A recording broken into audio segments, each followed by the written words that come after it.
Hi, I've been going by the Unprofessor. I'm going to come up with another name for this series of ancient history and electrical cosmos videos. Although they're all connected to modern politics in the same way that because they're important, they're the future of technology. All this electric stuff, and the more I know about the ancient past and so on. So I've been reading, listening to everything, and filtering everything. Including all the, I don't mind, you guys do a good job of covering information I never heard before, but, it's leaps of logic and sometimes information and guesswork. I mean, leave me cold sometimes, but that's okay. I learn lots from listening. I learn, all the actual history and science, all too, And I've been following the archaeology, and I've been finding out stuff from these videos that I hadn't seen before. Now, everybody knows about the water erosion at this Sphinx, right? I heard a date on it tonight, right? They put it at 10,000 years. I heard it was older than that myself. But that's 10,000 years. That would be in the wake of the Hiawatha impact in northern Greenland and the climatic effects and everything that came of that, of the rising of the seas and all that stuff. And whether it any of us or not originally, I don't know. Those don't look like jackal's paws to me. Or whether it was a lion, I don't know. But the notion that in Kolbrin Bible, which is a very interesting collection of writings, there is this passage about the guardian and sits there waiting for the destroyer to come back because the Kolbrin is about a visit by the destroyer here. Anyway, so but also many other things in the Kolbrin. It's a fascinating book, as I said. But there's many ancient writings that people don't know about because the West limited everything to the Bible for centuries, and all these other writings either got burned or hidden.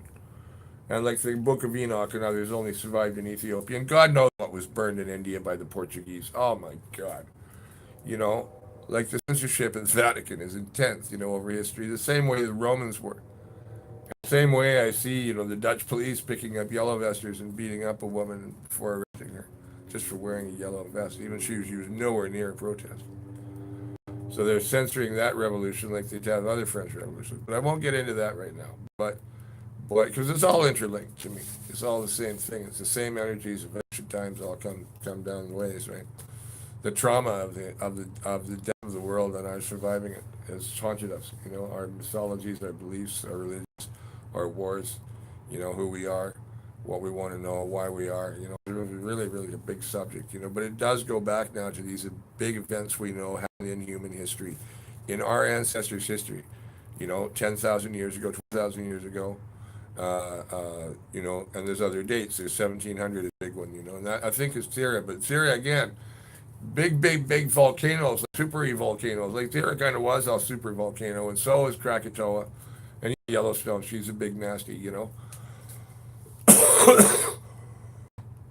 And I see the Voluspa all over all these events, but that they might be electrical discharging functions of the planet. Also, that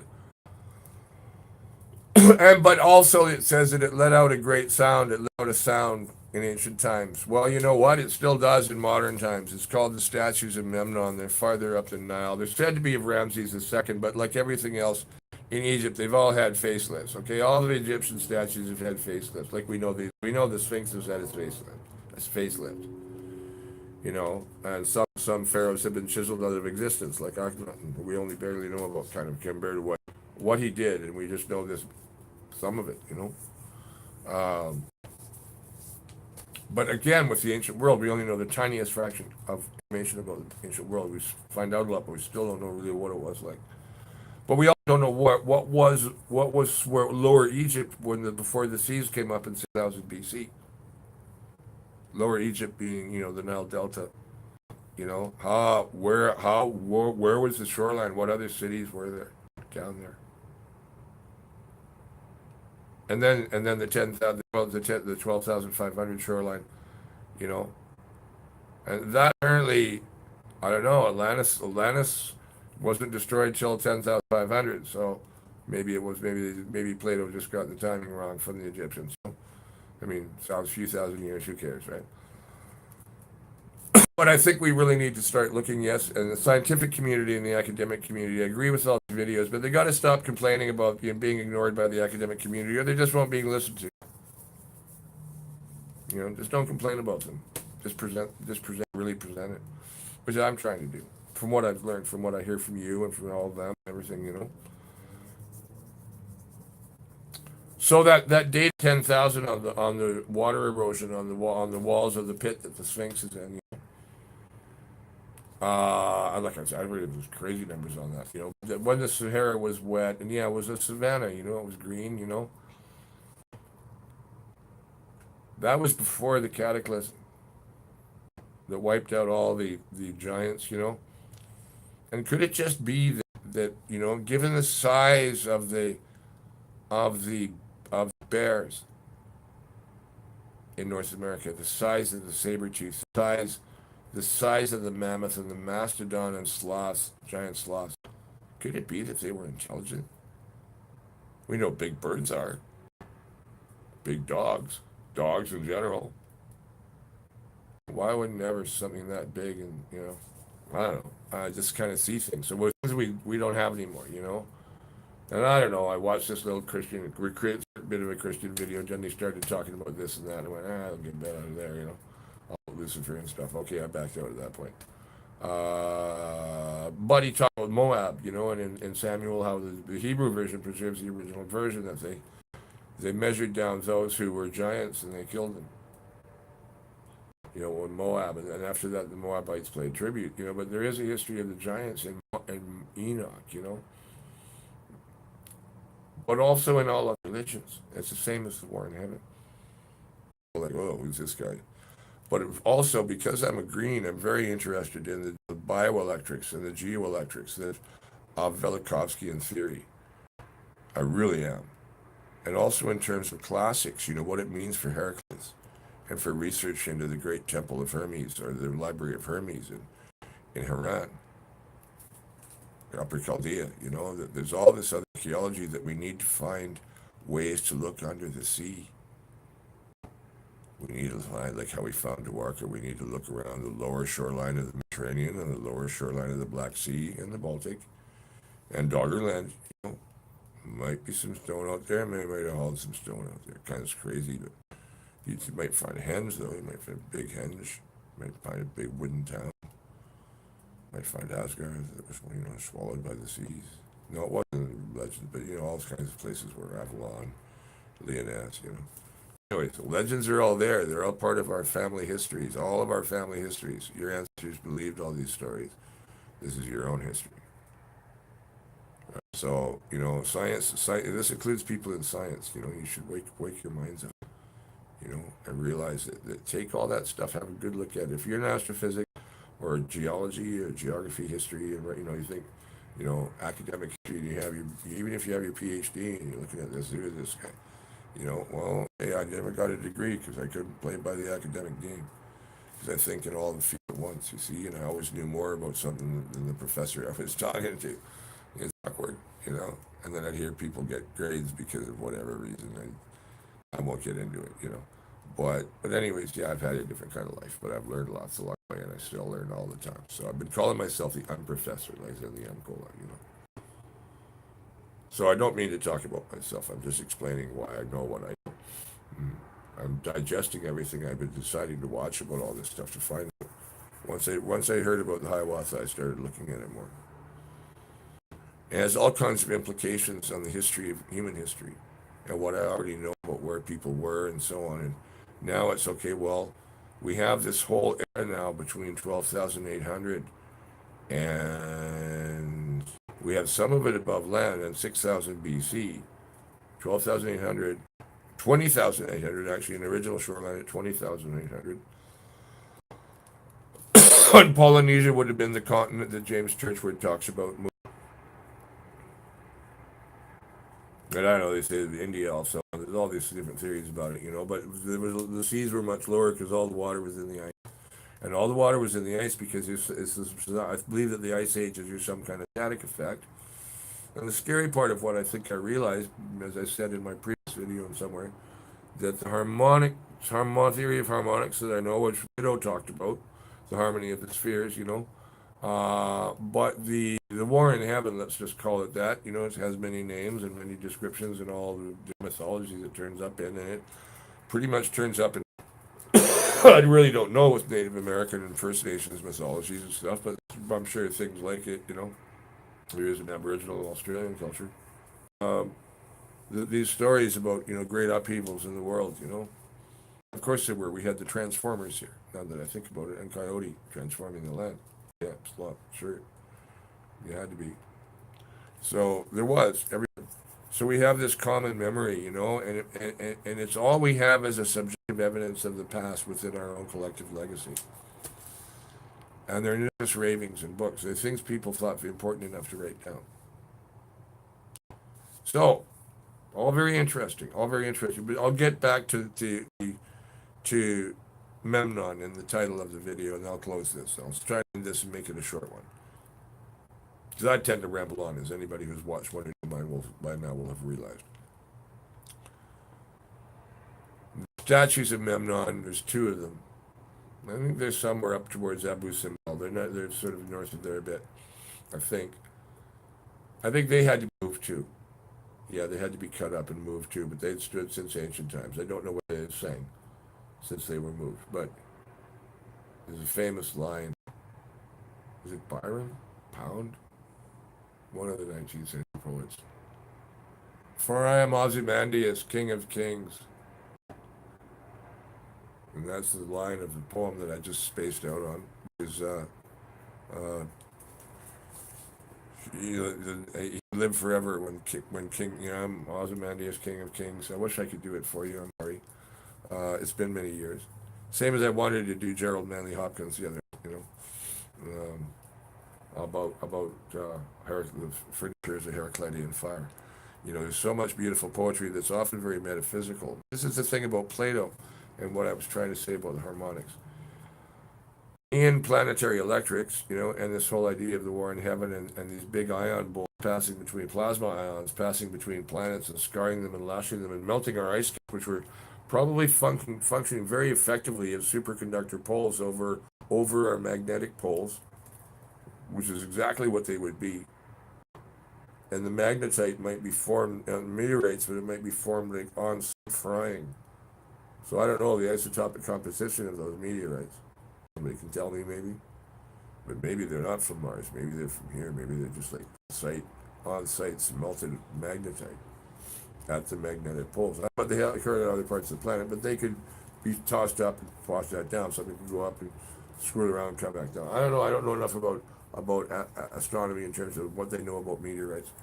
But I did see the one about the shard of glass-like meteorite. What's the term for it? I can't remember. But it was, transition, but it had really, really different chemical composition than any other kind of meteorite they'd ever seen. And it could only be formed in a certain situation, which is namely in an ion, kind of like the effect of a plasma ion furnace. On things we're not made out of, where it's unlike anything around it, and where'd it come from? Okay, well, we have this, but electrics really point the way to not just an understanding of outer space, but also to our own bodies, and also to our history, and the planet's history. And we've got to remember we're part of this planet. Electrics might also help us have a way out of it. Somebody out there that actually listens to me tonight has this idea, where whatever night you listen to this on, or day or morning or whatever. I had this idea. The methane releasing problem, for those of you who know what that is. If you don't, look up methane and Arctic and see what you get. They're already the Norwegian Sea and the Beaufort and even in Davis Strait and Baffin Bay, which we don't hear about in Canada, but it's going on. The methane is boiling on the surface at certain times of the year. It's coming into the atmosphere. We're not reckoning that into the forecast of the carbon emissions program. No, we need a methane control technology. So I had this idea of somebody to come up with like a floating device for the waters up there. You have to be large, like that big plastic scoop they have on the ocean, but that would harness the methane and siphon it as it comes up to keep it from burn. That you want it to burn. You don't want it getting into the atmosphere. You want it to flame. You want it to flame, and then it just becomes water. All right, so you want it to flame. And it split with the carbon. I don't know how it works. I know that the chemistry works. The chemistry changes it.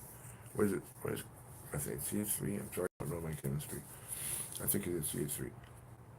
I don't know. I've forgotten. I had a chemistry scholarship once, but I wound up as a historian and poet and musician, perennial scholar, and talker. People in my quiet country, they don't like me because I talk too much. So I hope to travel again. And if you enjoy my and yeah, I'd like to see, I'd like to know, I'd like to find out more. And I hope to live a long time and find out a whole lot more yet. I'm 63. I figure I got a good 30 years to go. So, I intend to anyway. It's a long road, and it's going to be longer yet. But yeah, it's an interesting life. But please think about everything I've said. And if you have any thoughts on oh yeah, the lower shoreline. Sorry, I'd mentioned in my previous video about the Punics and Carthage. Uh, when Sarah went, 1700, 1200, and again, I don't know. There's different eruption times. I think, but I'm confused because Jimmy said Atmos the second for the Higgs cells, and the Hebrew leaving as opposed to it being 1200, and so on.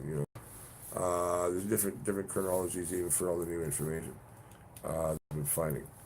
But still, there's all these dates when the climate seriously changed, when empires rose and fell, empires whose names we only barely know, like Arata. Where was Arata? It was to the north of it was in a valley. Maybe it's in the valley that's no longer there, the Great Valley on the north to be dealt with. And starting to stop building on the lowlands and so on. I could go on and all that, but all of this started in ancient times. The seas are rising again, people. And we're doing it, it's being caused by us this time, and there's no ice age coming to save us because there's too many of us for there to be an ice age. There's too many of us keeping the planet, we're making the planet too warm for there to ever be an ice age again. And what's going to happen is the sea is going to rise. And as the sea is going to rise, it's going to shake, and the sky is going to fall. And maybe it's going to fall big bolts of lightning, but the thing is, the Greenland and Antarctic ice caps are coming apart. They're going to come apart a lot more rapidly than people are prepared for, right? But I guess maybe, well, so be it, Might take 100 years yet, but I don't know. I have this kind of feeling that we're in for a change that we can't conceive of yet, because like with the shape of the fires, the electrical charges making the fires dance in California like living and maybe intelligent things, the giants of the fire giants dancing on the mountains, and then there's talk of, Velocosian crust shift. Oh, he said, well, let's not go there, right? So live your life well. Live your life well. Doesn't know the past and keep your eyes on this new science, because it might save all of us. Your kids grow up knowing about it. And not the crazy enemy. I don't talk about space aliens, but the technology, the concepts. And these are ancient cultures that are vanished beneath the seas. You want to find the golden age and the other ages of the world before the different yugas and the different eras of the world. We got to go down deep, people. We got to go down deep in the Mother Sea. That's where it all is. That's where our own history lies. Human history, of course, is down there. We all live around the shoreline now. The survivors, we're almost wiped out in 12,800. And a whole bunch of us were wiped out in 6,000. Whole bunch. Everywhere. Right? So I don't think anybody's ever done a population estimate on that. I'm not a historical demographer, but it's an interesting question. I got to end this because I have a cold. I'm on my porch, and I like the light out here and the atmosphere. And the stars are out tonight, actually. I don't know if you can see the stars. Can you see the stars through this camera? I don't know. Maybe not. Maybe not. So I'm going to have stars in the mountains soon. I'll be living in Boston Bar, which is in the Fraser. Won't see a lot of stars, but the ones because of big high mountain walls, right? But the ones I do see will be brighter than bright. The night at the canyon can be I'll have lights around me, but if I wanted to walk away into the woods, you can get the great darkness, the amazing darkness. Not as dark as sea. Sea is where I'm from, or was from long ago. I wish you well. I'm the Professor Mike Clevin, Skookum One, Big Skookum. Look up on my music, and I also write up about regular history and British Columbia history, and a lot of British Columbia politics, what's going on right now. I made reference to it in this video.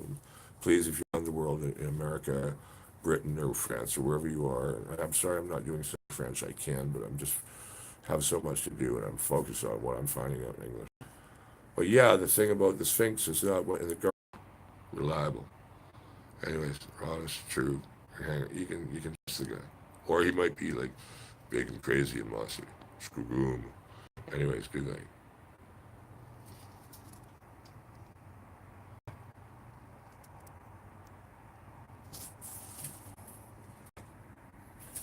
Where's my glasses?